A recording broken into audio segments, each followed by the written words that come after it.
అని మనం చాలా గర్వంగా చెప్పుకోవచ్చు. ఎందుకంటే, ప్రతి ఒక్క మనిషికి కూడా జీవితంలో గురువు అన్నది చాలా అవసరం. గురువు అన్నవాడు ఉండి తీరాలి. లేకపోతే అసలు జీవితం ఎలా ఎళ్ళిపోతుందో, ఏ వైపు మలుపు తిరుగుతుందో, అసలు మనం కరెక్ట్ అయిన డైరెక్షన్‌లో వెళ్తున్నామా? లేదా? అని కూడా తెలియకుండా ఎటో కొట్టుకొని వెళ్ళిపోతూ ఉంటాం. అయితే ఆ గురువు కూడా ఈ ప్రాపంచికంగా మనలాగే ఉన్నటువంటి వాడు దొరికాడంటే, ఇక వాడు ఎటు ఎళ్తాడో మనల్ని కూడా అటే తీసుకెళ్ళిపోతాడు. కానీ బాబా ఏమంటారంటే, ఆ ఒక గమ్యాన్ని ఎరిగినటువంటి వాడు గురువుగా ఉంటే, అతడు ఆ గమ్యాన్ని చూసాడు కాబట్టి, ఆ మిగిలిన వాళ్ళని కూడా సురక్షితంగా ఏ కష్టాలు లేకుండా, ఏ ఆపదలు లేకుండా, ఏ గోతిలోనూ పడకుండా మనల్ని ఆ ఒడ్డుకు చేరుస్తాడు అని మనం నమ్మకంగా అతన్ని అనుసరించి గమ్యాన్ని సునాయాసంగా చేరిపోవచ్చు. గురువు అంటే ఏంటో మొట్టమొదట మనం తెలుసుకుందాం. ఒక యువకుడు ఒక ఆశ్రమానికి వెళ్లి తనని శిష్యుడిగా స్వీకరించమని ఒక గురువును వేడుకుంటాడు. గురువు అతని వైపు చూసి పొ పొయ్యి పక్కన ఉన్నటువంటి ఒక వెదురు బుట్టని చూపించి నదికి వెళ్లి నీళ్లు తీసుకురా అంటాడు. ఆ వెయ్యి అతడేమనుకుంటాడంటే పొయ్యి పక్కన ఉన్నటువంటి ఆ వెదురు బుట్టతో నీళ్ళెలా తీసుకొచ్చేది? అసలు ఆ నీళ్లు అందులో ఆగుతాయా? ఏటి నుంచి నీళ్లు తీసుకురావడంలోనే అవి కారిపోతాయి కదా! వెదురు బుట్టలో అసలు నీళ్ళెలా తీసుకురావాలి అని ఆశ్చర్యపోతాడు. బుట్టలో నీళ్లు నింపి ఒడ్డుకు రాగానే అన్నీ కారిపోయాయి. మళ్ళీ బుట్టలో నీళ్లు నింపి ఈసారి మళ్ళీ వేగంగా నడిచాడు. కొన్ని అడుగులు వేయక ముందే బుట్టలో ఉన్నటువంటి నీళ్ళన్నీ నేలపాలయ్యాయి. నడిస్తే లాభం లేదనుకొని నీళ్ల బుట్ట తలపై పెట్టుకొని పరిగెత్తుకుంటూ వచ్చాడు. అయినా కూడా నీళ్లు కారిపోయాయి. అలా చాలా సార్లు ప్రయత్నించి శారీరకంగా అలసిపోయాడు. మానసికంగా కూడా విసిగిపోయాడు. చేసేదేమీ లేక ఖాళీ బుట్ట తీసుకొని గురువు దగ్గరికి వెళ్లి తన నిస్సహాయతను వెలిబుచ్చాడు. అప్పుడు గురువు, "వెదురు బుట్టలో నీళ్లు నిలవవని నాకు తెలుసు. కానీ నువ్వు ప్రయత్నం చేయడం వల్ల బొగ్గు మసితో నల్లగా ఉన్న వెదురు బుట్ట శుభ్రపడి తెల్లబడింది. నల్లని బుట్ట లాంటిదే మన మనసు కూడా. అది పరిశుభ్రంగా ఉంచితేనే ఏ విద్యలో అయినా పరిపూర్ణత సాధించవచ్చు" అని గురువు చెప్పడం జరిగింది. ఎవరి మనసు నిర్మలంగా, నిశ్చలంగా, నిగ్రహంతో ఉంటుందో అటువంటి విద్యార్థి జ్ఞానబోధకు అర్హుడని ఉపదేశ సహస్రి చెబుతోంది. చీకటి నుంచి వెలుగు వైపు నడిపించే నిత్య సత్యమే గురువు. అందుకే గురువుని అనంత జ్ఞాన గగనం అంటారు. అలెగ్జాండర్‌ను ఒక వ్యక్తి, "మీరు ఎవరిని ఎక్కువగా ప్రేమిస్తారు? మీ తల్లిదండ్రులనా? లేక గురువునా?" అని ప్రశ్నించారు. అందుకు అలెగ్జాండర్ నిస్సందేహంగా, "నా తల్లిదండ్రులనే. వారు నన్ను దివి నుండి భువికి తీసుకొచ్చారు. కానీ నా గురువుని అంతకన్నా ఎక్కువ ప్రేమిస్తాను. ఎందుకంటే నన్ను తిరిగి భువి నుండి దివికి అతడే పంపగలడు. కాబట్టి అతన్ని నేను ఇంకా ఎక్కువగా ప్రేమిస్తాను" అన్నాడు. అంటే ఇక్కడ మనకు అర్థమవుతుంది. అలెగ్జాండర్ మాటల్లో ఇప్పుడు తల్లిదండ్రులు మనకి జన్మనిచ్చి ఈ భూమి మీదకి తీసుకొచ్చినా కూడా, మళ్ళీ మన గమ్యం వైపు తీసుకెళ్ళేది మాత్రం మన గురువే. అంటే ఈ తల్లిదండ్రులు తీసుకొచ్చినటువంటి ఈ శరీరం మళ్ళీ రావాల్సొస్తోంది. ఈ శరీరం తర్వాత మళ్ళీ ఇంకొక శరీరం, ఆ శరీరం తర్వాత ఇంకొక శరీరం అలా ఇది బాబా చెప్పినట్టు 84,00,000 సార్లు వస్తూనే ఉన్నాం. ఏదో ఒక తల్లిదండ్రుల ద్వారా. అయితే గురువు అన్నవాడు దొరికాడంటే మనకు జాక్‌పాట్ దొరికినట్టే అనిపిస్తుంది. ఎందుకంటే ఇక మళ్ళీ తిరిగి రావాల్సిన అవసరం లేకుండా మనల్ని గమ్యం వైపుకు తీసుకెళ్ళిపోతాడు. ఇక మన ప్రయాణాన్ని ముగించేసుకోవచ్చు. ఈ గురువు అన్నవాళ్ళు ఎంత ముఖ్యమో, ఆ గురువుకు మనం విధేయులుగా ఉండడం కూడా అంతే ముఖ్యం. ఎందుకంటే గురువు ఎంతటి ఉన్నతుడైనా, ఎంతటి సమర్థుడైనా కూడా, ఆ గురువు యొక్క సమర్థతను, ఆయన ఇచ్చేటటువంటి ఆ ఉపదేశాలను, ఆయన చూపేటటువంటి ఆ మార్గదర్శకత్వాన్ని మనం వినిపించుకొని, ఆలకించి, దాన్ని ఆచరణలో పెట్టి, దాని ప్రయోజనాన్ని మనం పొందినప్పుడే మనకు ఆ ఒక గురువు ఇచ్చినటువంటి ఆదేశాన్ని మనం సంపూర్ణంగా దాన్ని అవగాహన చేసుకొని దాన్ని సంపూర్ణ ప్రయోజనాన్ని మనం పొందగలుగుతాం. అప్పుడే మనం మన గమ్యాన్ని చేరుకోగలుగుతాం. అదే గురువు ఎంతటి పరిపూర్ణుడైనా, ఎంతటి సమర్థుడైనా ఆయన మాటను మనం పెడచెవిన పెట్టామంటే, ఇక ఆయన అంత సమర్థత కూడా ఆయనకున్నప్పటికి కూడా దాన్ని మనం వినియోగించుకోలేము. దాన్ని మనం సన్మార్గంలో దాన్ని మనం పూర్తిగా ఆహ్, దాన్ని ప్రయోజనాన్ని మనం పొందలేము. దీనికి ఒక చిన్న ఒక కథ మనం తెలుసుకోవడానికి ప్రయత్నం చేద్దాం. ఒక అడవిలో ఒక పెద్ద మర్రి చెట్టు ఉంటుంది. ఆ చెట్టు మీద ఎన్నో పక్షులు గూళ్ళు కట్టుకొని నివసిస్తూ ఉంటాయి. అవి ఎంతో అన్యోన్యంగా ఉంటాయి. వా వాటిని ఆ పక్షులన్నిటిలో కల్లా ఒక పెద్ద పక్షి అంటే వయసులో ఎక్కువ ఆహ్, వయసున్నటువంటిది. అలాగే ఒక ఎక్కువ అనుభవం ఉన్నటువంటి ఒక పక్షి కూడా వాటితో పాటు జీవిస్తూ ఉంటుంది. ఈ పక్షులన్నీ కూడా ఎంతో అన్యోన్యంగా ఒకరికొకరు సహాయం చేసుకుంటూ, ఎంతో సంతోషంగా చక్కగా జీవితాన్ని సాగిస్తూ ఉంటాయి. ఆ ఒక మర్రి చెట్టు కింద భూమి పక్కనే ఒక చిన్న ఆహ్, లత పెనవేసుకుంటూ ఆ చెట్టుకు పెరుగుతూ ఉంటుంది అది కూడా. అయితే ఈ ఒక లత పైకి పాకుతూ ఉండడం చూసినటువంటి ఆ ఒక పక్షి, పెద్ద పక్షి ఈ పిల్ల పక్షులకు చెబుతుంది. ఇది ఎప్పటికైనా మనకు అపాయమే. దాన్ని మీరందరూ ప్రయత్నించి దాన్ని తుంచి పారేయడానికి ప్రయత్నించండి. అది మళ్ళీ పైకి రాకుండా అని చెప్తే, వీళ్ళు అసలు అంతగా దానికి ప్రాముఖ్యత ఇవ్వకుండా అలాగే, అలాగే అంటూ దాటవేస్తూ ఉంటారు. ఇలా జీవితాలు గడిచిపోతూ ఉంటాయి. ఆ ఒక లత పెరుగుతూ, పెరుగుతూ పై వరకు కూడా పాక్కుంటూ వచ్చేస్తుంది. ఈ పెద్ద పక్షి ఎన్ని సార్లు వీళ్ళకు చెప్పినా కూడా అవి వినిపించుకోవు. ఏమైతుందిలే దాంతో మనకేంటి అంత అపాయం ఏముందిలే అని అవి పెడచెవిన పెడుతూ వాటి పని అవి చేసుకుంటూ ఉంటాయి. ఒకసారి రోజు కూడా సాయంత్రం పూట ఈ వయసు మళ్ళినటువంటి పక్షి అలా బయట వెళ్ళి మళ్ళీ కొంచెం సేపు విహారం చేసి మళ్ళీ తిరిగి చెట్టు మీదకి వచ్చి వాలుతూ ఉంటుంది. అలా ఆ రోజు కూడా అది వెళ్ళిపోతుంది. అది వెళ్ళిపోయి మళ్ళీ తిరిగి వచ్చేసరికి చూస్తే, ఈ పక్షులు మిగిలిన పక్షులన్నీ కూడా 100 వరకు ఉంటాయి ఆ పక్షులు ఆ చెట్టు మీద. అవన్నీ కూడా ఒక వలలో చిక్కుకొని ఉంటాయి. అది చూసి ఈ పెద్ద పక్షి చాలా దానికి బాధ కలుగుతుంది. భయమేస్తుంది. ఏంటి ఇవన్నీ ఇలా చిక్కుకున్నాయి అని. వచ్చి ఏంటి ఏమైంది అని అడిగితే అప్పుడు ఈ పక్షులన్నీ కూడా చాలా విచారంగా మేము ఇలా ఆహ్, చెట్టు మీద కూర్చొని ఉన్నాము. ఒక వేటగాడు వచ్చి తన వలను వేయడంతో మేమందరూ చిక్కుకున్నాము. ఎలాగైనా మమ్మల్ని నువ్వు రక్షించు. నువ్వు ఒక్కదానివే రక్షించగలవు. రక్షించు అని అడిగితే ఈ పెద్ద పక్షి చెప్తుంది. "ఇప్పుడు మీకు బుద్ధొచ్చిందా? ఇన్ని రోజుల నుంచి నేను చెప్తూనే ఉన్నాను. ఆ ఒక లతను పట్టుకొని పెనవేసుకున్నటువంటి ఆ లతను పట్టుకొని పాక్కుంటూ ఎవరైనా పైకి వచ్చి, ఇలా ఏదో ఒక అవాంతరం తీసుకురావచ్చనే నేను ముందు నుంచి మీకు హెచ్చరిస్తున్నాను. దాన్ని మీరు తుంచి పారేయండి" అని. మీరెవరు నా మాట వినిపించుకోలేదు. ఇప్పుడు మీకు బాగా జరిగింది. ఈ శాస్తి మీకు కావాల్సిందే. మీరు ఇలా దాని ఒక వేటగాడి వలలో పడాల్సిందే.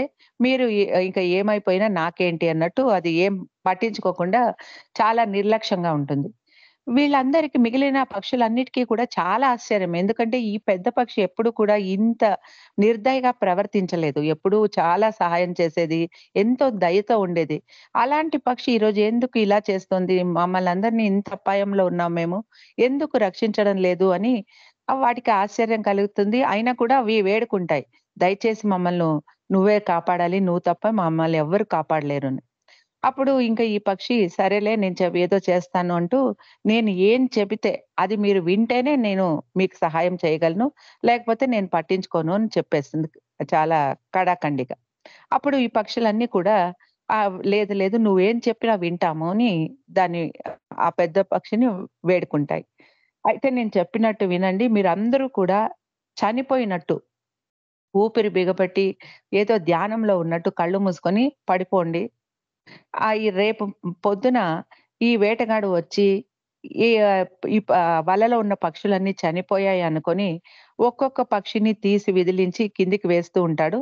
100వ ప పక్షి పడ్డప్పుడు ఒక్కొక్క పక్షి కింద పడ్డప్పుడు మీరు శబ్దం లెక్క పెట్టుకుంటూ ఉండండి.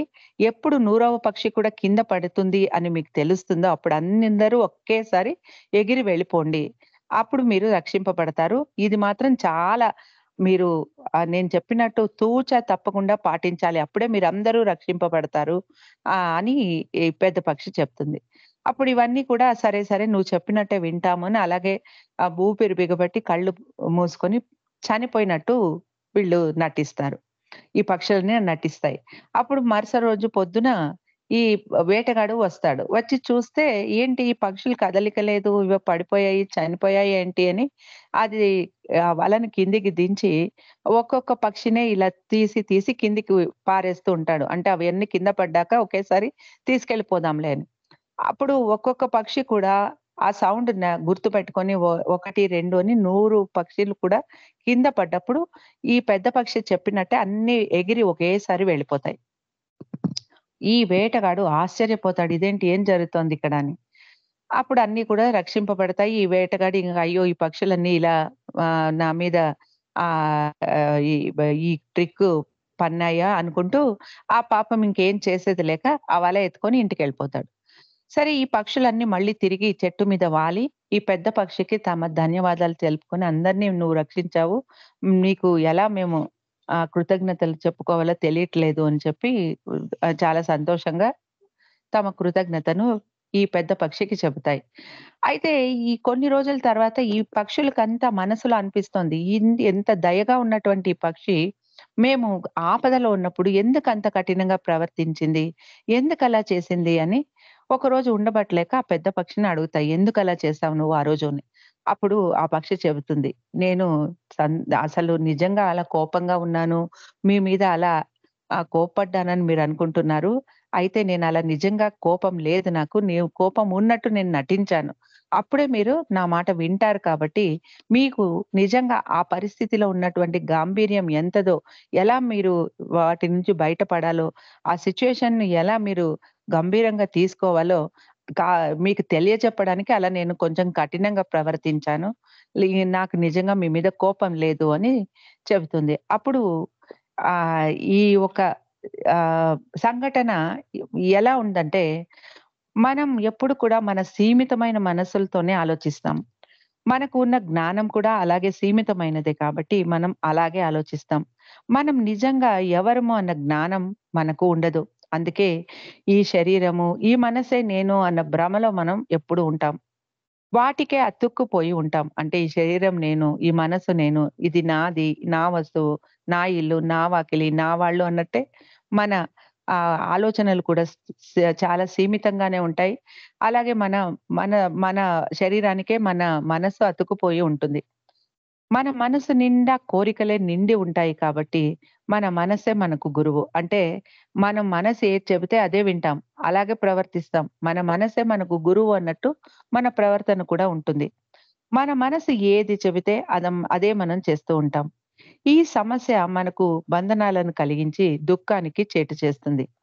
మనస్సు సృష్టించే సమస్యలను మనస్సుతో మనం పరిష్కరించుకోలేం. అందుకే ఒక సత్యమైన గురువు యొక్క అవసరం మనకెంతో ఉంది.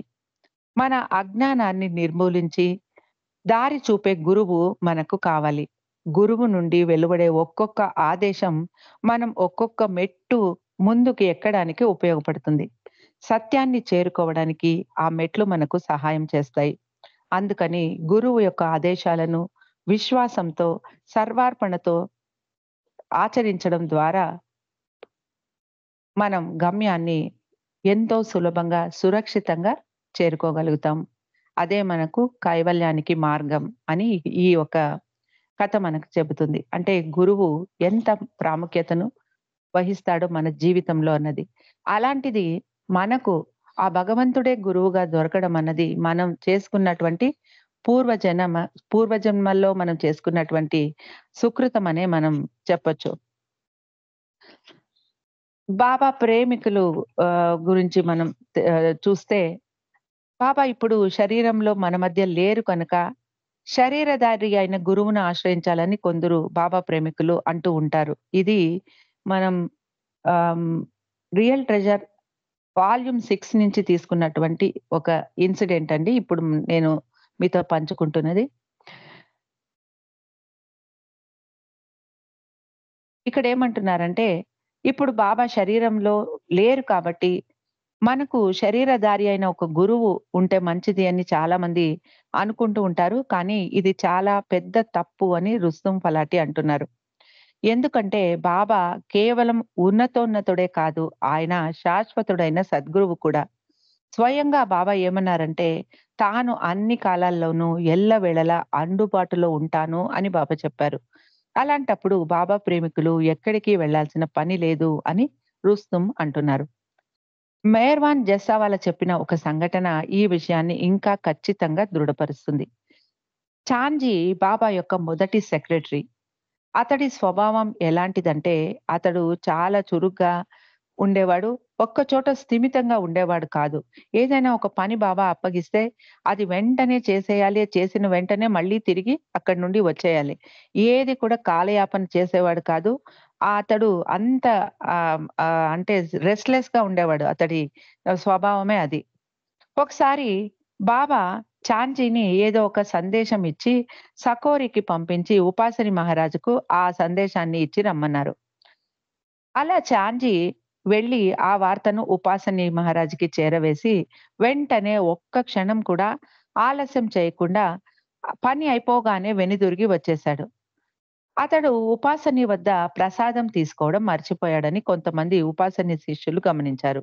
అంటే సామాన్యంగా ఆ సద్గురువు వద్దకు వచ్చినప్పుడు, అతన్ని దర్శించుకున్నప్పుడు లేదా అతని వద్దకు వచ్చినప్పుడు ప్రసాదం స్వీకరించడం అన్నది మన హిందూ సాంప్రదాయంలో ఒక ముఖ్యమైనటువంటి ఘట్టం.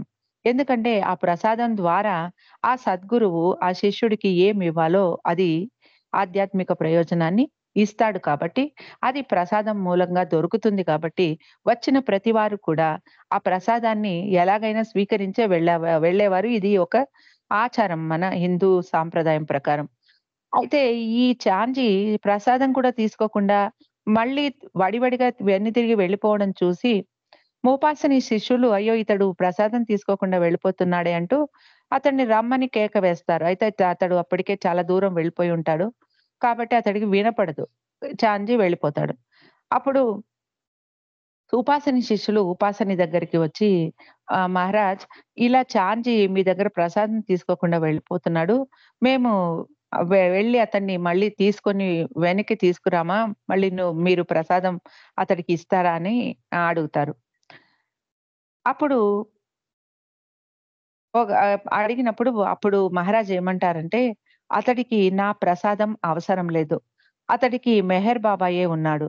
ఇక అతడికి ఏమీ అవసరం లేదు" అని చెప్పాడు. అంటే ఇక్కడ మహారాజ్ చెప్పిన విషయాన్ని మనం అర్థం చేసుకుంటే, ఒక్కసారి మెహర్ బాబాతో ఆ లింక్ అన్నది ఏర్పడిన తర్వాత, ఉపాసని మహారాజ్ సద్గురువే అయ్యి ఉండొచ్చు. అయినా కూడా ఇక్కడ ఆ మెహర్ బాబా ఆహ్, ఒక పర్యవేక్షణలో ఉన్నటువంటి ఆ శిష్యుడికి ఇంకా ఏ సద్గురువు యొక్క అవసరం కానీ, ఇక ఏ సద్గురువు యొక్క ప్రసాదం కానీ అవసరం లేదు. ఎందుకంటే ఉన్నతోన్నతుడే అయినటువంటి మెహర్ బాబా యొక్క ఆహ్, ప్రాప్‌లో ఉన్నటువంటి ఈ ఒక చాంజీకి ఇక వేరే ఏ బయట నుండి సహాయం అవసరం లేదు. ఇక వేరే ఏ ఆశీస్సులు అవసరం లేదు అన్న ఒక వివరణ ఇక్కడ మనకు అందుతుంది. ఇదే ఇక్కడ రుస్తుం ఫలాతి చెబుతున్నాడు. ఒక్కసారి బాబా యొక్క పరిధిలోకి వచ్చిన తర్వాత బాబా అంటారు గదా! నా నజర్ మీ మీద ఉంది అని. ఆ నజర్ ఉన్నంత ఉన్ ఉన్ ఉండటం అన్నది మనం చేసుకున్నటువంటి జన్మ జన్మల అదృష్టం. ఇక ఇంతకు మించినటువంటిది ఇంకా వేరే ఎక్కడి నుండి కూడా బయట నుండి మనం ఆశించాల్సిన పని లేదు అని ఈ కథ ఈ సంఘటన మనకు తెలుస్తుంది. అలాగే ఇంకొకటి ఈ రుస్తుం ఫలాటి యొక్క ఇంకొక సంఘటన కూడా ఈ 'రియల్ ట్రెజర్' అన్న పుస్తకంలో ఇంకొకటేంటంటే బాబా ప్రేమికులు గుళ్ళకు, గోపురాలకు వెళ్ళవచ్చా? లేదా? అని కొందరు ప్రశ్నిస్తూ ఉంటారు. అలా ఎరుచ్‌ను ఈ ప్రశ్న అడిగినప్పుడు ఎరుచ్ వివేకానందుడికి సంబంధించిన ఒక కథను చెప్పడం జరిగింది. వివేకానందుడు అమెరికాలో చికాగోలో ఆధ్యాత్మికత గురించి ఉపన్యాసం ఇచ్చిన తర్వాత అతడి పేరు విశ్వ ప్రఖ్యాతిగాంచింది. తర్వాత అతడి గురించి దేశ విదేశాల్లోనే కాదు, భారతదేశంలో కూడా మంచి పేరు సంపాదించుకున్నాడు వివేకానందుడు. అలా అతడిని ఎందరో ప్రముఖ వ్యక్తులు అప్పుడు ఇంకా మహారాజుల కాలం కాబట్టి మహారాజులు కూడా పిలవడం, గౌరవించడం ఇలాంటివి జరుగుతూ ఉండేవి. అంతటి ఉన్నత ఆత్మ ద్వారా మంచి మంచి ఆధ్యాత్మిక విషయాలు తెలుసుకోవాలని చాలామంది అతన్ని తమ ఆస్థానానికి పిలిచి గౌరవంగా అతన్ని చూసేవారు. ఒకసారి ఇలాగే ఒక రాజు వివేకానందుడిని తన ఆస్థానానికి ఆహ్వానించి, తన ప్రజలకు మంచి ప్రసంగాలు ఇవ్వాలి అని కోరుకున్నాడు.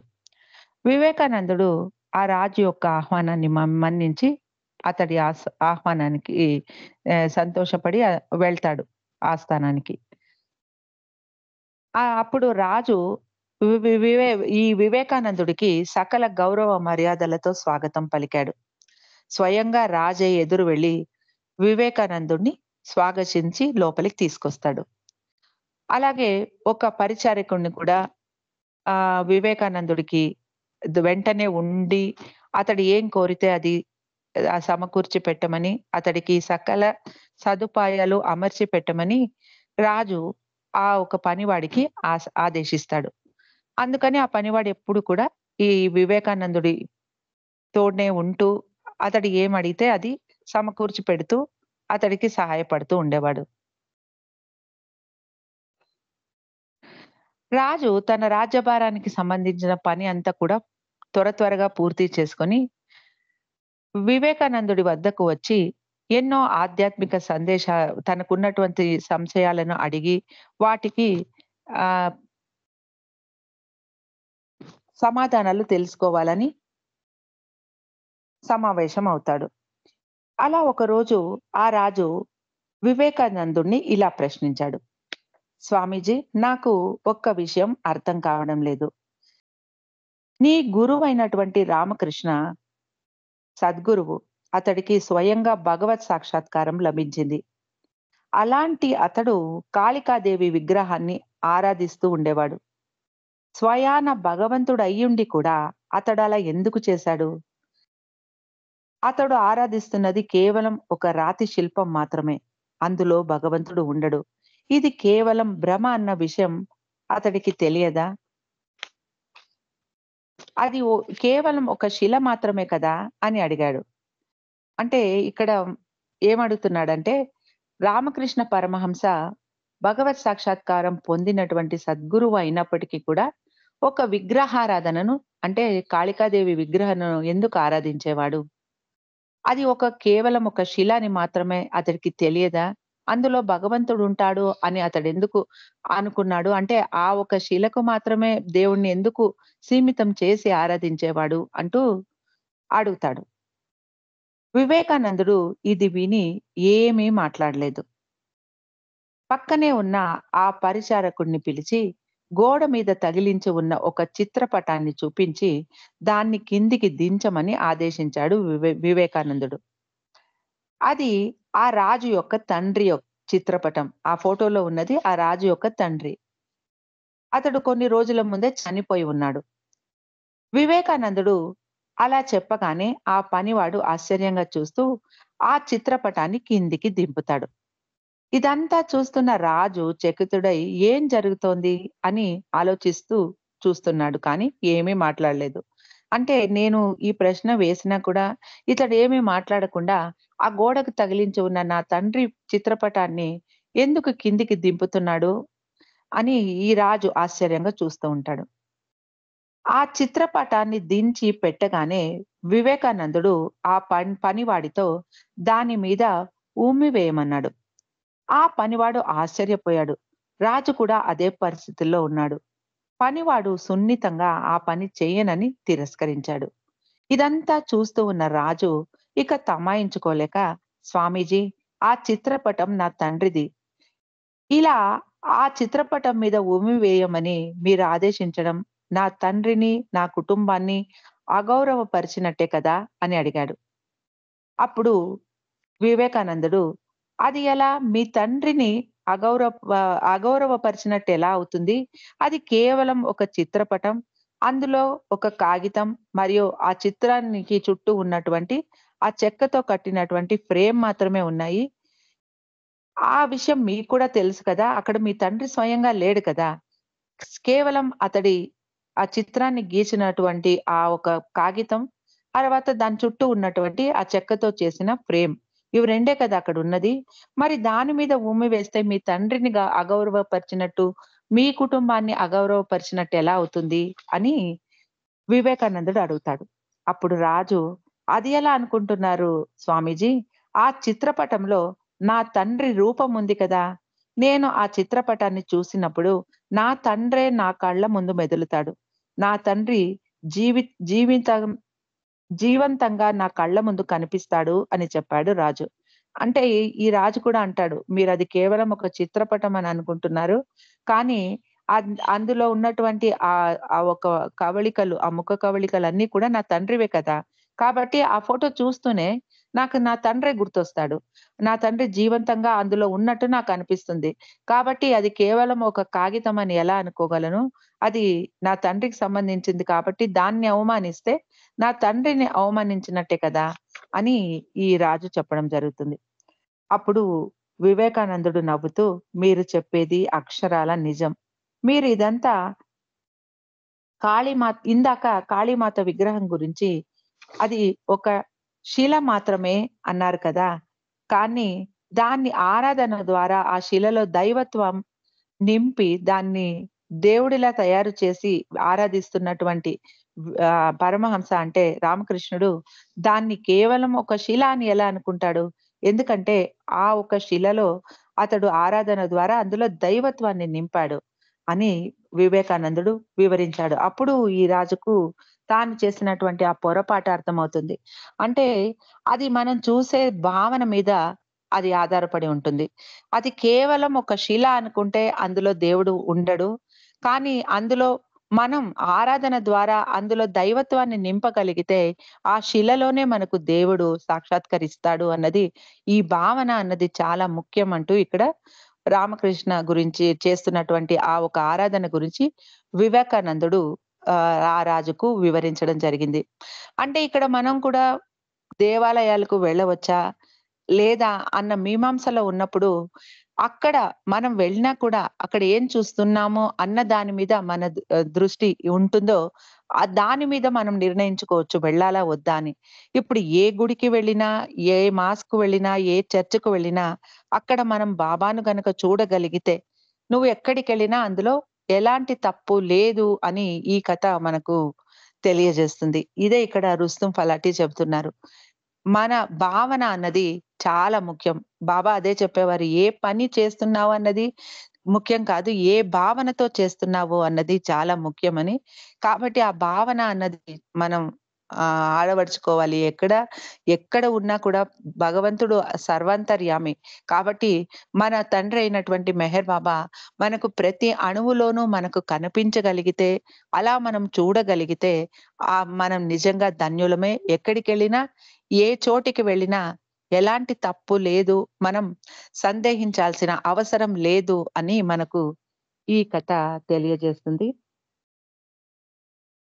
సో, ఇంతవరకు ఈ మీ సమయాన్ని వెచ్చించి ఎంతో ఓపికగా నా ఒక మాటలను విన్నందుకు, అలాగే ఈ అవకాశాన్ని బాబా నాకు ప్రసాదించినందుకు మీకందరికీ ధన్యవాదాలు.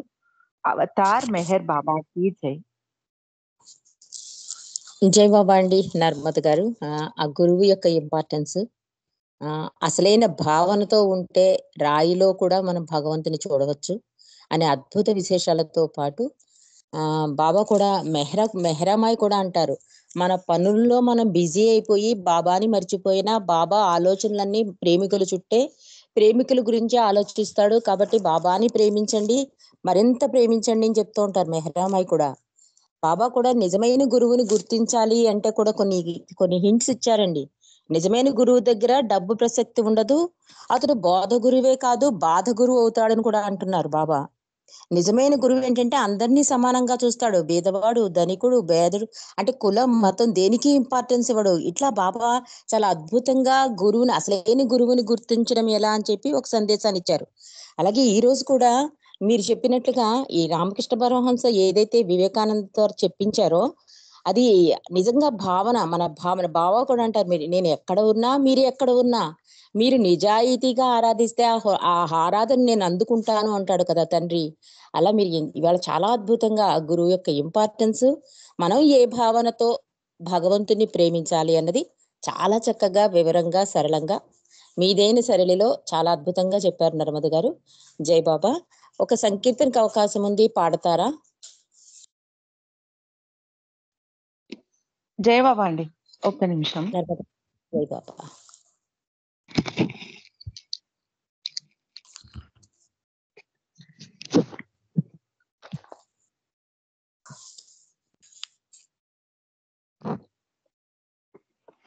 अवतार मेहर बाबा की जय। आदि सागर प्रेम प्रवाहम सर्वुలను చేయు పునీతం శూన్యంలో సర్వము ప్రేమే అనవోయి మెహర్ బాబా. జై బాబా, జై బాబా, జై బాబా మెహర్ బాబా. జై బాబా, జై బాబా, జై బాబా మెహర్ బాబా. తను మనములు అర్పణ చేసి అణువణువు మెహరుని తలచి అహరహము ప్రేమను కోరి అనవోయి మెహర్ బాబా. జై బాబా, జై బాబా, జై బాబా మెహర్ బాబా. జై బాబా, జై బాబా, జై బాబా మెహర్ బాబా. త్రిభువన సమ్మోహన రూపం దహించును మనలో పాపం. దరి చేరగ ప్రేమ స్వరూపం అనవోయి మెహర్ బాబా. జై బాబా, జై బాబా, జై బాబా మెహర్ బాబా. జై బాబా, జై బాబా, జై బాబా మెహర్ బాబా. ఆశ్రయమొక అద్భుత వరము, ఆ స్మరణము చేయుట గణము. ఆనందము అర్ణవమవగా అనవోయి మెహర్ బాబా. జై బాబా, జై బాబా, జై బాబా మెహర్ బాబా. జై బాబా, జై బాబా, జై బాబా మెహర్ బాబా. ఆ నామమే ప్రేమకు నిలయం, ఆ రూపమే ప్రేమ లయము. ఆ వరమే అనుభవమవగా అనవోయి మెహర్ బాబా. జై బాబా, జై బాబా, జై బాబా మెహర్ బాబా. జై బాబా, జై బాబా, జై బాబా మెహర్ బాబా. అవతార్ మెహర్ బాబా की జై. జై బాబా అండి. నర్మద గారు చక్కటి సంకీర్తన అండ్ ఈ గురువు గురించి బాబా చెప్పిన విషయాలని మాకు అందించినందుకు మా అందరి తరపున మీకు జై జై మెహర్ బాబా. జై బాబా నర్మద గారు. అందరికి జై బాబా అండి. జై బాబా అండి. నర్మద గారు జై బాబా. రజి గారు జై బాబా. ఒక్క నిమిషం అండి రజనీ గారు. చెప్పండి. దానికి కరెక్ట్ ఆన్సర్ కనుక్కున్నాను. ఒకళ్ళని అడిగాను, ఏంటంటే ఆ రాసిన ఆయన బాబ్జీ గారు కాదు. సెకండ్ థింగ్ కాదు. ఏంటంటే ఆ పాటలో లాస్ట్ లో మీనింగ్ ఏంటంటే, మీరు అన్న పాయింట్ కు వచ్చాము కానీ బాబా ప్రేమకు పూజలు అవసరం లేదు. కాకపోతే ఇక్కడ ఏంటంటే పూజ అన్నాడు, దానికి అర్థం పర్యాయ పదము ఆరాధన, ఆరాధించడం. బాబాని సందేశాలు మనం ఆరాధించేలాగా ఉన్నది ఉద్దేశంగా ఆరాధన అన్నట్టు. ఆరాధించటము, బాబా సందేశాలు మనం ఆరాధిస్తాం కదా, ఆరాధించడం అట. దానికి గౌరీ గారు కరెక్ట్ ఇన్ఫర్మేషన్ ఇచ్చారు, ఆమె కనుక్కున్నాను. రామకృష్ణ గారు అయితే ఆయన ఏమనంటే ఆ పాయింట్ ఇక్కడ అప్రస్తుతము అని మరి ఎలా రాశాడో కవి నాకు అది అర్థం కాదు అన్నాడు ఆయన. అందుకోసం గౌరీ గారిని అడిగాను, గౌరీ గారు ఇచ్చారు క్లారిటీ. పూజ అంటే అప్పట్లో పూజ అంటే మనం ఆరాధన కిందే చూసేవారు అదే కదా. అదే కరెక్ట్. ఆనంద్ కుమార్ గారు కూడా ఉన్నారు కాబట్టి చెప్తారు, పూజ అంటే ఆరాధన అంట. మనం బాబా మామూలుగా చెప్తారు కదండి, ఆంజనేయుడు కూడా దాంట్లో రాముడు ఎట్లా ఆరాధించాడు, పూజించడం అంటే అలా అనుకున్నాను ఆరాధన అంట. సత్యభామ కూడా అంతే. అట్లాగే ఇది ఆరాధన కిందకు వస్తుందంట. జయబాబు అండి. జయబాబు అండి, thank you so much. Got the information. Anyhow మాకు కూడా మైండ్ పదును పెట్టారు మీరు ఇవాళ. జై బాబా. జై బాబా అండి, అందరికీ జై బాబా అండి. జై బాబా అండి. ఇప్పుడు సంకీర్తనలోకి వెళ్దామండి. ముందుగా సంకీర్తనలో విశాలి సంకీర్తన చేస్తుంది. తర్వాత అరుణ గారు, ఆనంద్ కుమార్ గారు, డిఆర్కే శ్రీని గారు రెడీగా ఉండాలి. జై బాబా. విశాలి కొంచెం చిన్న పాటలు పాడండి, చిన్న పాటలు పాడండి, 2 చరణాలు పాడండి. జై బాబా. అవతార్ మెహర్ బాబా కీ జై. చిన్ని మల్లె పువ్వులో బుల్లి పాప నవ్వులో ఎటు చూసిన నీ రూపే కనిపించును మెహర్, కనిపించును మెహర్. చిన్ని మల్లె పువ్వులో బుల్లి పాప నవ్వులో ఎటు చూసి కనిపించును మెహర్, కనిపించును మెహర్. చిన్ని మల్లె పువ్వులో బుల్లి పాప నవ్వులో నీవు లేని చోటేది నేల మీదను లేదు, నీవు లేని చోటేది నేల మీదను లేదు. నీ ఉండని అనువేది నింగిని కనరాదు, నీ ఉండని అనువేది నింగిని కనరాదు. నింగిని కనరాదు. చిన్ని మల్లె పువ్వులో బుల్లి పాప నవ్వులో ఎటు చూసిన నీ రూపే కనిపించును మెహర్, కనిపించును మెహర్.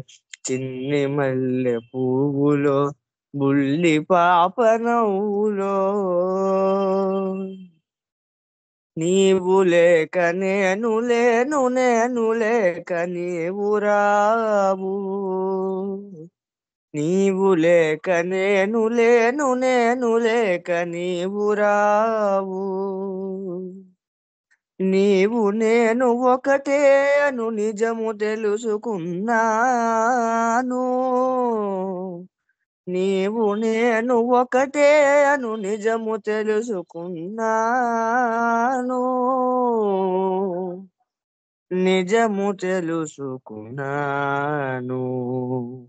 చిన్ని మల్లె పువ్వులో బుల్లి పాప నవ్వులో ఎటు చూసిన నీ రూపే కనిపించును మెహర్, కనిపించును మెహర్. చిన్ని మల్లె పువ్వులో బుల్లి పాప నవ్వులో నిన్ను నమ్మి వీడలేని నీ ప్రేమిక హృదయాలలో, నిన్ను నమ్మి వీడలేని నీ ప్రేమిక హృదయాలలో నిన్ను సదా దాచుకొను వరమునిడి కాపాడును. నిన్ను సదా దాచుకొను వరమునిడి కాపాడును. వరమునిడి కాపాడును. చిన్ని మల్లె పువ్వులో బుల్లి పాప నవ్వులో, చిన్ని మల్లె పువ్వులో బుల్లి పాప నవ్వులో, ఎటు చూసిన నీ రూపే కనిపించును మెహర్, కనిపించును మెహర్. చిన్ని మల్లె పువ్వులో బుల్లి పాప నవ్వులో. అవతార్ మెహర్ బాబా కీ జై. జవాబ్ అండి. Thank you. జై బాబా అండి. ఇప్పుడు అరుణ రవీంద్ర గారు సంకీర్తన చేస్తారు. తర్వాత డిఆర్కే శ్రీని గారు రెడీగా ఉండాలి. చిన్న సంకీర్తన చేయవలసిందిగా కోరుతున్నాం.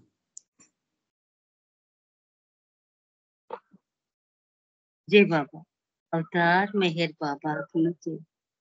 कंटिरे ఈ మేహరీషుని కనుల కరువు తీరగా, కనుల కరువు తీరగా మన కర్మలెల్ల నశింపగా, కంటిరే ఈ మేఘరీషుని కనుల కరువు తీరగా. ఎన్ని జన్మల పుణ్యము, ఎన్ని నోముల ఫలితము, ఎన్ని జన్మల పుణ్యము, ఇది ఎన్ని నోముల ఫలితము. మనసంతా ఆతడు నిండెనే, మనకింత భాగ్యము పట్టినే. కంటిరే ఈ మేఘరీషుని కనుల కరువు తీరగా. రోజు రోజు స్మరణ చేయా, రాతి మనసు కరిగిపోయే. రోజు రోజు స్మరణ చేయా, రాతి మనసు కరిగిపోయే. ప్రేమ నెరుగని ఎడద నిండా, ప్రేమతి నిండెను తెలియకుండా. రామకృష్ణుల అందమా, రామకృష్ణుల అందమా, అది బుద్ధదేవుని అందమేమో. అందమంతా రూపు దాల్చి, అందమంతా రూపు దాల్చి అవతరించెను పుడమి పైన. కంటిరే ఈ మేఘరీషుని కనుల కరువు తీరగా. చూపు మనపై బరపెను సంస్కారమెల్లను పోవునే. రామచంద్రుని మనసునంతా ఆక్రమించెను కరువు తీరా. కంటిరే ఈ కనుల కరువు తీరగా, కనుల కరువు తీరగా మన కర్మలెల్ల నశింపగా. కంటిరే ఈ మేఘరీషుని కనుల కరువు తీరగా. ధన్యవాదాలు మెహర్ ప్రీతమ్మ. అందరికి జవాబా. మెహర్ డియర్ గారు మీకు జై మెహర్ బా.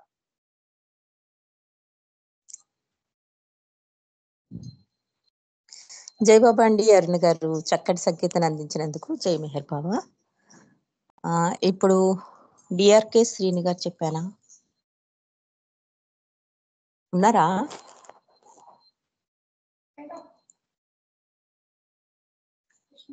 హలో ఆనంద్ కుమార్ గారు, మీరు పాడండి.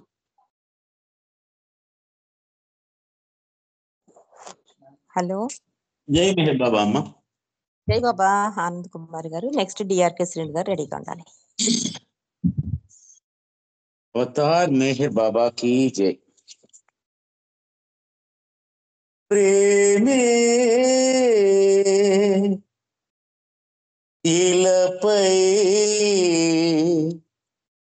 అరుదించేను అవతారమై, ప్రేమే మెహరై అగుపించేను మన కోసమై. గతమున రామకృష్ణ బుద్ధాది రూపముల అవతరించే ధరలో, ప్రియమున బోధలెన్ను తాజేసి ఫలితమే లేదటంచు కలిలో. మన హృదయాలు మేల్కొల్పి ప్రేమించుటను నేర్ప, ప్రేమే ఇలపై అరుదించేను అవతారమై. మౌనమే భాషగా మార్చే భావమును తెలుపా, కనులనే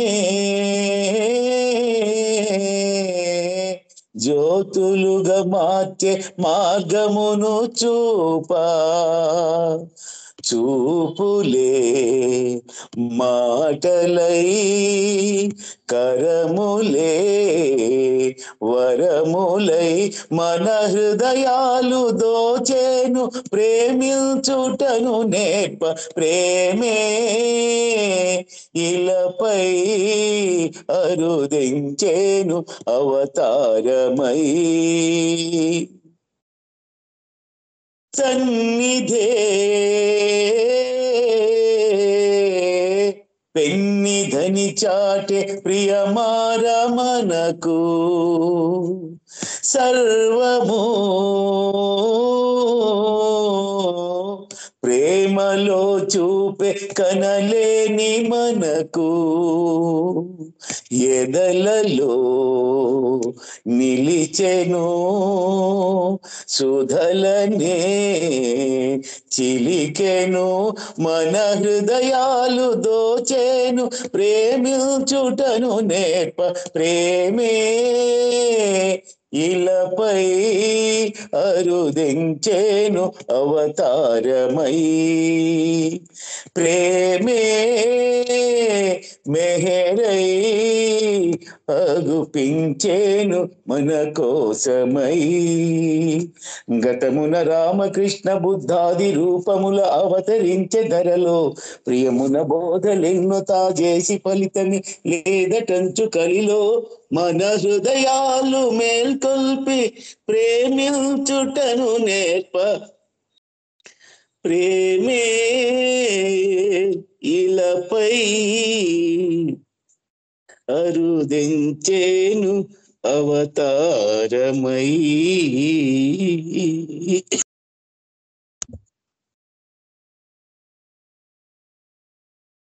జై మెహర్ బాబా అమ్మ. జై బాబా. ఆనంద్ కుమార్ గారు ఓకేనా? జై బాబా, జై బాబా. Okay okay. వాటర్ తాగండి. జై బాబా. జై బాబా. మంచి సంకీర్తన, అంత చక్కగా మీరు పాడినందుకు జై మెహర్ బాబా. ఇప్పుడు డిఆర్కే శ్రీని గారు సంకీర్తన చేస్తారు. తర్వాత అందరూ 2 నిమిషాలు నామం చేద్దరు గాని, ఎందుకంటే టైం మనం బద్దులం కనుక. జై బాబా. డిఆర్కే శ్రీని గారు శ్రీను గారు లేనట్టున్నారు. లేరా? అయితే శర్మ గారు మీరు ఒక సంకీర్తన చేయండి. శర్మ గారు. जय मेहर बाबा। अवतार मेहर बाबा की जय। अवतार मेहर बाबा की जय। ఎంతగా వేడినా పలుకవే మరి వేదనారగెలెనో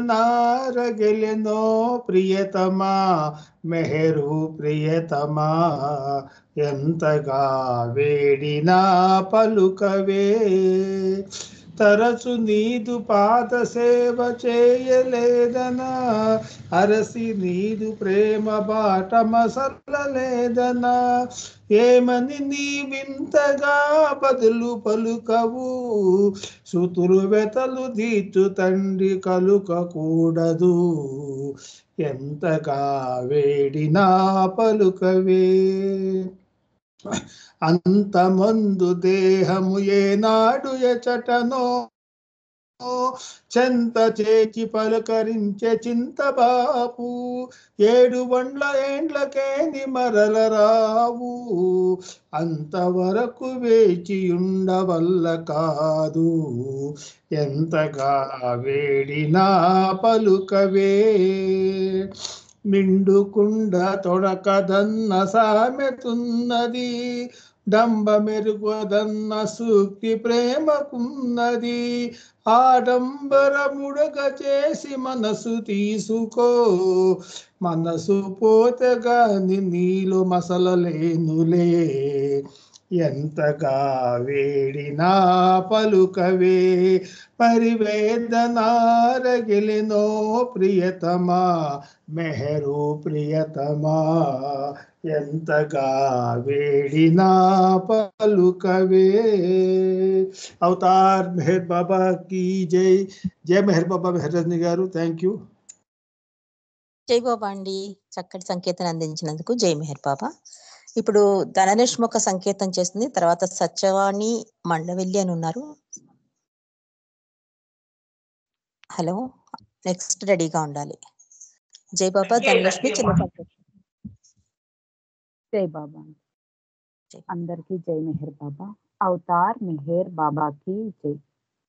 అంతట నీవే అందరిలో నీవే అంతట నీవే అందరిలో నీవే సర్వము నీవే నయా బాబా ఏమని నిన్ను పొగడను బాబా ఏమని నిన్ను పొగడను కరుణామయమౌ ఆమోముగని తన్మయమొందెను నా మనసు కరుణామయమౌ ఆమోముగని తన్మయమొందెను నా మనసు ఆ రఘురాముడు ఆ ఘనశ్యాముడు ఆ రఘురాముడు ఆ ఘనశ్యాముడు నీలోనే మాకు కనిపించెనయా అంతట నీవే అందరిలో నీవే అంతట నీవే అందరిలో నీవే సర్వము నీవే నయా బాబా ఏమని నిన్ను పొగడను బాబా ఏమని నిన్ను పొగడను నీ సంకీర్తనం నీ సంగమము మా జీవనమే మార్చనయా నీ సంకీర్తనం నీ సంగమము మా జీవనమే మార్చనయా ఆనందానికి అవధులు లేనివి ఆనందానికి అవధులు లేనివి కష్ట సుఖాలను మరపించేవి అంతట నీవే అందరిలో నీవే అంతట నీవే అందరిలో నీవే సర్వము నీవే నయా బాబా ఏమని నిన్ను పొగడను బాబా ఏమని నిన్ను పొగడను అవతార్ మెహర్ బాబాకి జై. అందరికీ జై మెహర్ బాబా. ఆంటీ మీకు జై మెహర్ బాబా.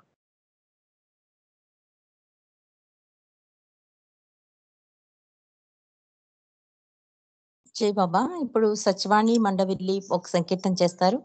తర్వాత విజయలక్ష్మి గారు 2 నిమిషాలు నామం చేస్తారు. జై బాబా అండి. సత్యవాణి గారు. జై బాబా అండి. అవతార్ మెహర్ బాబాకి జై. నీ మాటే వేదముగా మనలేని మనుషులము ప్రేమమయ మన్నించు మము నీవే సవరించు. నీ మాటే వేదముగా మనలేని మనుషులము ప్రేమమయ మన్నించు మము నీవే సవరించు. మము నీవే సవరించు. వ్యాకులము వలదంటే ఆనందం మరిచాము. వ్యాకులము వలదంటే ఆనందం మరిచాము. కోరికలు ఏలంటే సంతృప్తే విడిచాము. కోరికలు ఏలంటే సంతృప్తే విడిచాము. నీ మాటే వేదముగా మనలేని మనుషులము ప్రేమమయ మన్నించు మము నీవే సవరించు.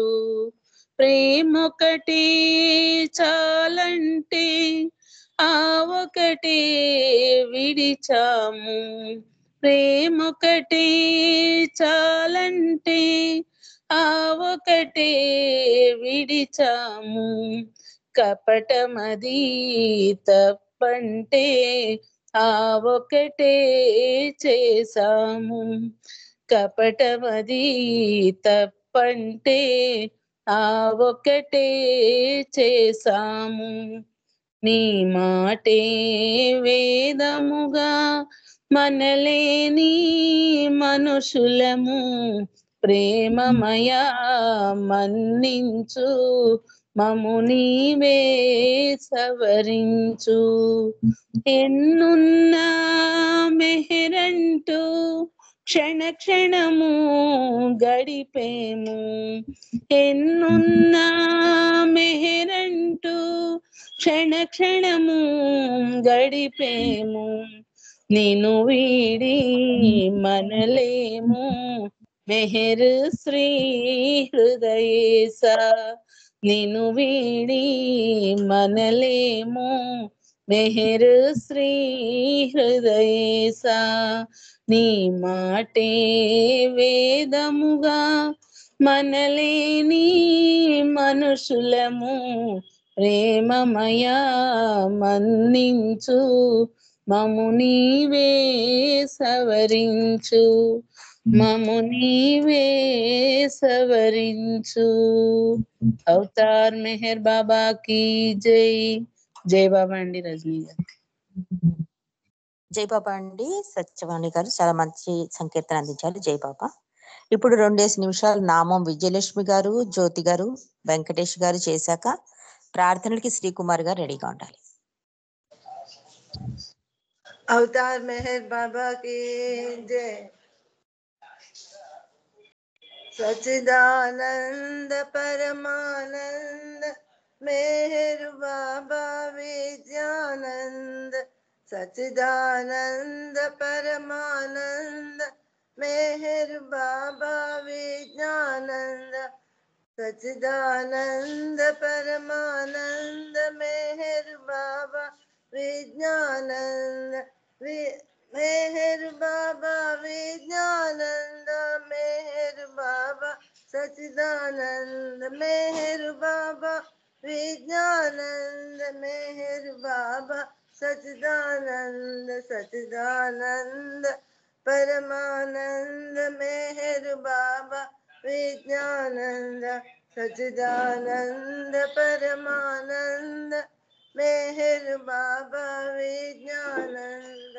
सच्चिदानंद परमानंद मेहर बाबा विज्ञानंद मेहर बाबा विज्ञानंद मेहर बाबा सच्चिदानंद सच्चिदानंद परमानंद मेहर बाबा विज्ञानंद सच्चिदानंद परमानंद मेहर बाबा विज्ञानंद జై सच्चिदानंद బాబా.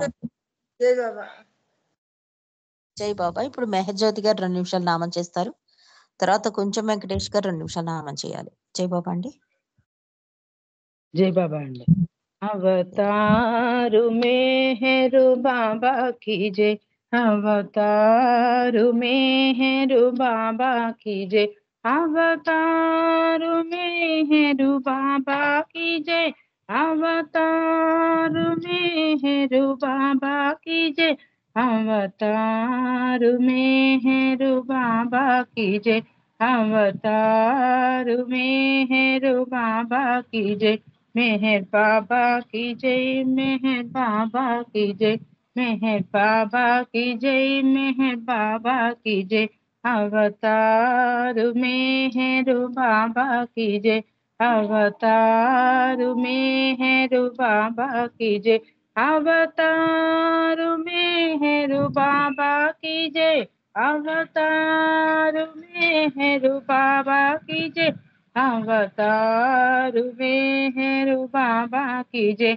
मेहर बाबा की जय मेहर बाबा की जय अवतार मेहर बाबा की जय अवतार मेहर बाबा की जय अवतार मेहर बाबा की जय अवतार मेहर बाबा की जय मेहर बाबा की जय मेहर बाबा की जय मेहर बाबा की जय मेहर बाबा की जय अवतार मेहर बाबा की जय अवतार मेहर बाबा की जय अवतार मेहर बाबा की जय अवतार मेहर बाबा की जय मेहर बाबा की जय जय बाबा కొంచెం जय వెంకటేష్ बाबा గారు 2 जय నిమిషాలు बाबा నామం చెప్తారు. జై బాబా. కొంచెం వెంకటేష్ గారు నామం చేయండి 2 నిమిషాలు. ఉమారాణి గారు చల్లని స్వామి అని ఆఖరి హారతి తర్వాత ఒక చిన్న సంకీర్తన చేస్తారు. జై బాబా అండి. వెంకటేష్ గారు మీరు అన్మ్యూట్ అవ్వలేకపోతే ప్రార్థనలోకి వెళ్ళిపోదాం. మల్లికార్జునరావు గారు మీరు ప్రార్థన, శ్రీకుమార్ గారు మీరు ప్రార్థన చేయండి. 1 నిమిషం సైలెన్స్. అనంతరం మల్లికార్జునరావు గారు హారతి చేస్తారు. జై బాబా. శ్రీకుమార్ గారు సైలెన్స్. ప్రార్థన చేయండి. ప్రార్థన చేయమంటున్నా, చేయండి. అవతార్ మెహర్ బాబా की जय.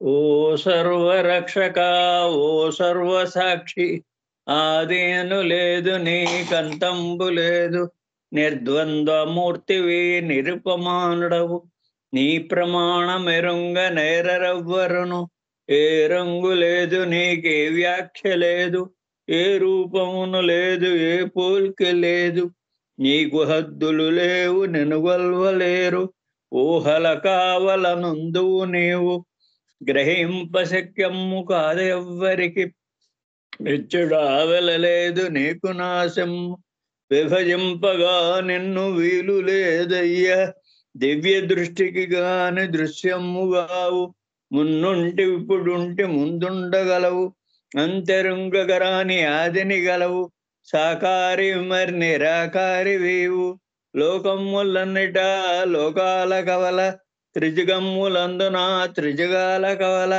చింతింపగారాక స్వేచ్ఛతో నుండి వర్తించుచుందువు స్వాతంత్ర వృత్తి, సర్వము సృష్టించు స్రష్టవు నీవు, ప్రభువులాకెల్లను ప్రభుడవు నీవు, ఎరుగుదు మనముల ఎల్ల హృదయాల, సర్వశక్తుడవీవు సాక్షివి నీవు, అగణిత జ్ఞానము అగణిత శక్తి, అగణితంబయ్యప్పు ఆనందమేవు, జ్ఞానవారిధి నీవు జ్ఞాతవు నీవు, మహిమ త్రికాలముల్ మది నెరుంగుదు, నీవే విజ్ఞానము నిక్కమ్ముగాను, అదయాసాంద్రుండవతి దయామతివి, వరల్నాత్మల కల్ల పరమాత్మ నీవు, పెక్కు రూపుల నొప్పు నొక్కడవేవు, సత్తు చిత్తానంద సంపుటివి నీవు, ప్రేమ దుగ్ధాబ్ధివై వెలయుచుండెదవు, మొదటి వాడవు నీవు పురుషోత్తముడవు, ప్రభుడవౌదు నీవి పరమేశ్వరుడవు, దేవదేవులకెల్లా అతీతుండవేవు, వరపర బ్రహ్మము పరమాత్మ నీవు, అల్లా ఇలాహి అదడాన్ నీవు, అహరమజ్దా గాడ్ ఆల్మైటీ నీవు, భక్తులు భజించు ప్రభుడవు నీవు, అర్చింపగా దగ్గ అధికారివీవు, దాన ఈదంచు తలుతురు నిన్ను, ఓ సర్వరక్షక ఓ సర్వసాక్షి, నీకు మా ప్రార్థనలు నీకు జయజేలు, నీకు మా ప్రార్థనలు నీకు జయజేలు.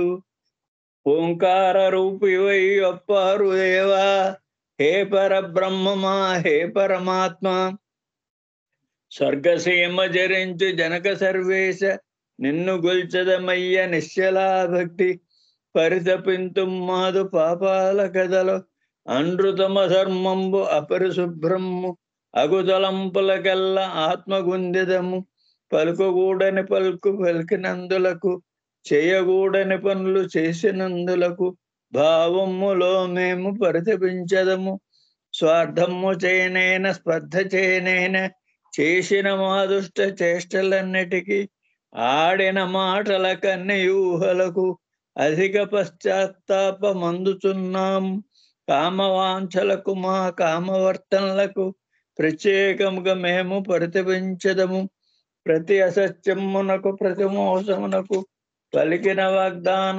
భంగములకును, అపనందల మోపు అపరాధములకు, తెరపులు తెరవెనుక చేసినందులకు మేము దుఃఖించదము మిక్కుటముగను, పరులను చరిచడి పనులకు నెల్లా, పరులను నొప్పించు పలుకును బనికి, పరులకు వెదగూర్చు ప్రతి కోరికకును అధిక పశ్చాత్తాపం అందుచున్నాము, పారమ్ము లేనియో పరమ కృపాబ్ది, మా పాపముల గల్ల మన్నించుమయ్య, నీ ఇచ్చగనుగా నిలవగలేక, మనం వాక్కాయాల మా చేయు క్రియల అన్ని క్షమించు మనసు ప్రార్థించు, భక్తులమీశ్వర పాలింపరావా, భక్తులమీశ్వర పాలింపరావా.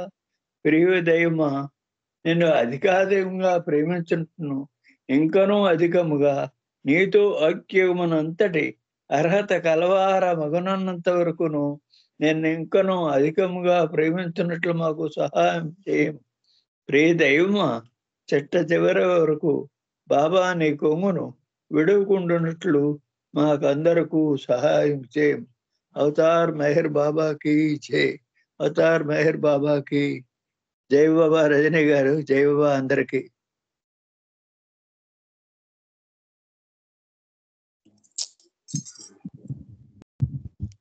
జై బాబా అండి, అందరికి జై బాబా. ఒక్క నిమిషం సైలెన్స్ ఉందాము, అనంతరం హారతికి మల్లికార్జునరావు గారు రెడీగా ఉండాలి.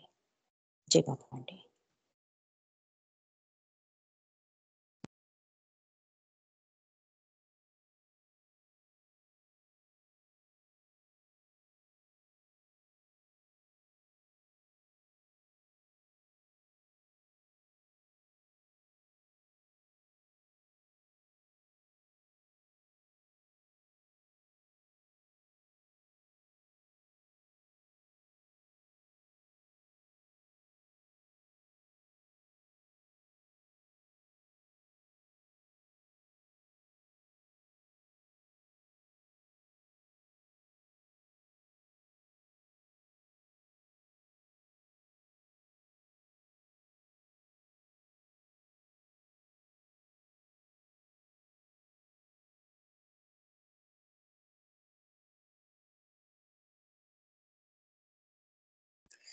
అవతార్ మెహర్ బాబా కి జై. జై బాబా అండి. ఇప్పుడు ప్రభువుకి ఆశీర్వచనంగా మల్లికార్జునరావు గారు. జై బాబా అండి. మల్లికార్జునరావు గారు. జై బాబా. అవతార్ మెహర్ బాబా కి జై. మనసు హారతిదే, మనసు హారతిదే, మనసు హారతిదే, మహిమాన్విత మంగళ చరణ, మేహరు బాబా ప్రేమమయ నీవే మాకు సర్వమయ మనసు హారతిదే మనసు హారతిదే మనసు హారతిదే మహిమాన్విత మంగళచరణ మేహరు బాబా ప్రేమమయ నీవే మాకు సర్వమయ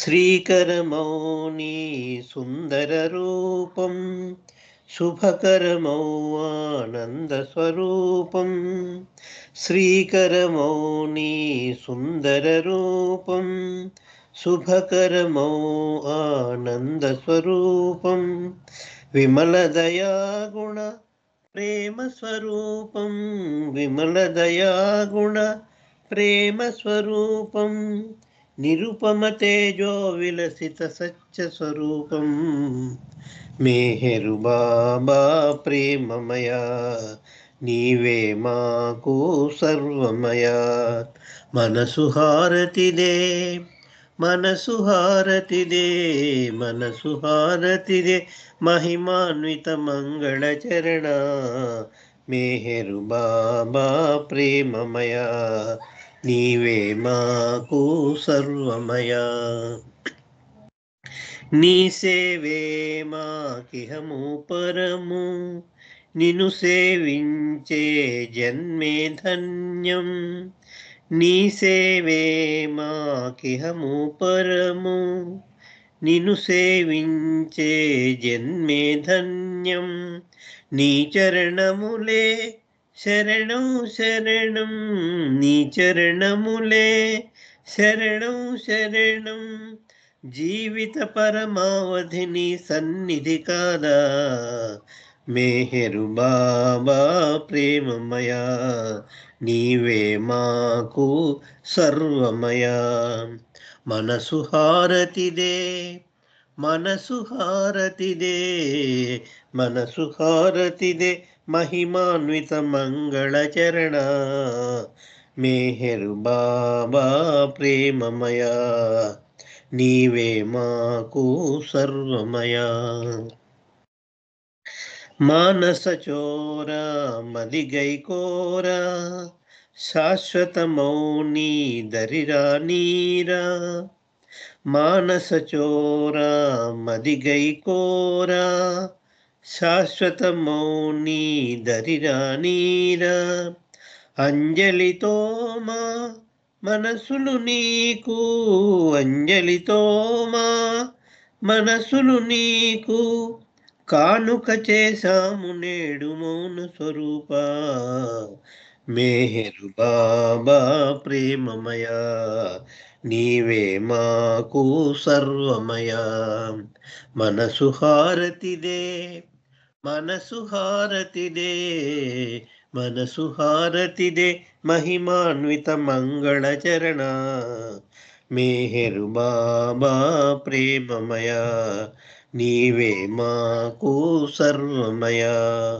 మనసు హారతిదే మనసు హారతిదే మనసు హారతిదే మహిమాన్విత మంగళచరణ మేహరు బాబా ప్రేమమయ నీవే మాకు సర్వమయ అవతార్ మెహర్ బాబా की जय జై బాబా అండి thank you Baba thank you all అందరికీ జై బాబా అండి జై బాబా అండి మల్లికార్జున గారు చక్కటి హారతితో ఈ రోజు సహవాసం ముగిస్తున్నాం ముగించే ముందు ప్రభువుని సెలవీయమని వేడుకుంటూ ఒక చిన్న చక్కటి సంకీర్తన ఉమారాణి గారు పాడతారు అనంతరం ఈ సహవాసం ముగుస్తుంది జై బాబా ఉమారాణి గారు అవతార్ మెహర్ బాబా की जय చల్లని మా స్వామి సెలవీయవయ్యా చల్లని మా స్వామి సెలవీయవయ్యా నీ సేవకై మేము మరలవచెదమయ్యా నీ సేవకై మేము మరలవచెదమయ్యా చల్లని మా స్వామి సెలవీయవయ్యా నీ సేవకై మేము మరల వచ్చెదమయ్యా. మెహరునామమే నిత్యం కీర్తించులాగు, మెహరునామమే నిత్యం కీర్తించులాగు, ఎల్లవేళల నిన్ను స్మరించులాగు, ఎల్లవేళల నిన్ను స్మరించులాగు. చల్లని మా స్వామి సెలవీయవయ్యా, నీ సేవకై మేము మరల వచ్చెదమయ్యా. నీ సేవలో మేము తరించులాగు, నీ సేవలో మేము తరించులాగు, ప్రేమతో దీవించి సెలవీయవయ్యా, ప్రేమతో దీవించి సెలవీయవయ్యా, సెలవీయవయ్యా, సెలవీయవయ్యా, సెలవీయవయ్యా. అవతార్ మెహర్ బాబా की जय. Thank you. అందరికి జై బాబా అండి. Thank you Rajani. జై బాబా.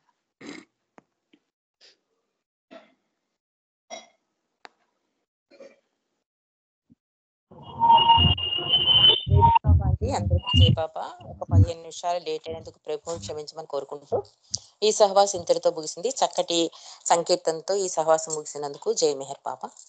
మళ్ళీ మనం రేపు మెహర్ దర్బార్ లో అందరం కలుద్దాం. జై బాబా అండి. అందరికీ జై బాబా.